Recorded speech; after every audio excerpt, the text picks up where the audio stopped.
Good boy. Meet Mako.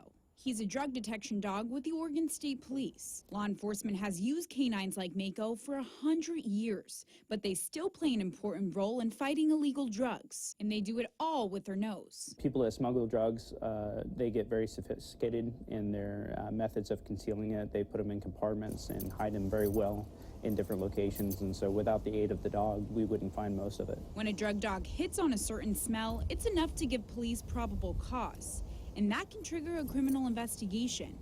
Good girl. Traditionally, dogs in Oregon were trained to sniff out 4 drugs: meth, heroin, cocaine, and marijuana. And it's that last drug, marijuana, that's the problem. When the state legalized pot in 2015, it created an unintended problem for canine handlers. Dogs that are trained already to smell for marijuana, it can complicate things for some agencies as far as case law and being able to search for other narcotics. Brooke Reinhardt, an attorney with the Lane County Public Defender's Office, says using marijuana sniffing dogs can cause legal challenges in prosecutions. It's unlikely that a court would allow the dog's behavior to constitute a legal basis for police searching because of what the dog did. In the last few years, departments all across the state have been forced to adjust. And in many cases, that means training new dogs. Danner with the Springfield Police Department is trained to smell for 3 specific drugs: cocaine, meth, and heroin, not marijuana.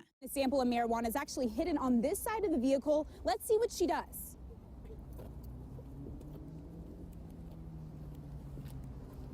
Now let's compare that to one of the drugs she is trained to find. A sample of heroin is hidden on this side of the vehicle. Watch the difference in behavior from the dog.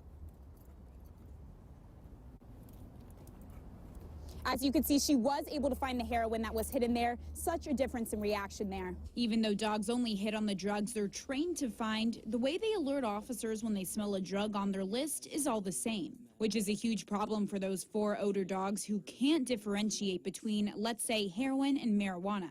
It's still an open question under Oregon law whether a smell of marijuana is enough to do anything further in a vehicle now that marijuana has been made legal. So what happens to those dogs that are already trained to search for marijuana? Oregon State Police decided to phase them out because retraining them didn't make sense. There's different theories when you talk about training a dog to no longer find marijuana, and we didn't feel comfortable with trying to either do extinction training or train them to do a different response at the time to the odor of marijuana, so we decided to retire the dogs. But the Springfield Police Department actually trained one of their 2 drug-sniffing canines to sniff for it after it became legal. Our 4-odor dog is irreplaceable and serves a very functional purpose here. This includes finding marijuana inside jails and schools, as well as in direct investigations where a search warrant already exists. But as for traffic stops, the dogs are normally off the case, which Reinhardt says is a good idea.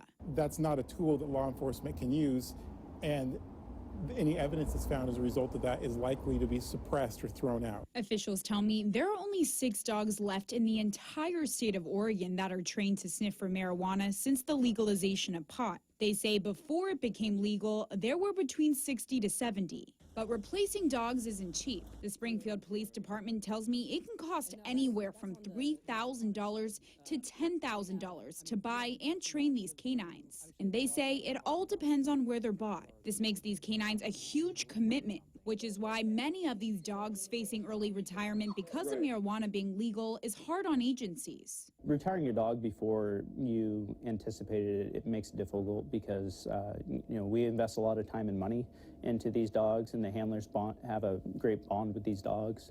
Luckily, we were able to retire almost all of them, and the handlers were able to keep them. We spend more time with our dogs than we do with our family because that dog is truly a part of your life 24/7. As for the dogs who used to make a living smelling pot, they're enjoying early retirement, making way for the new laws and a new breed of canines. Reporting in Eugene, Jillian Smuckler, KEZI 9 News. Great.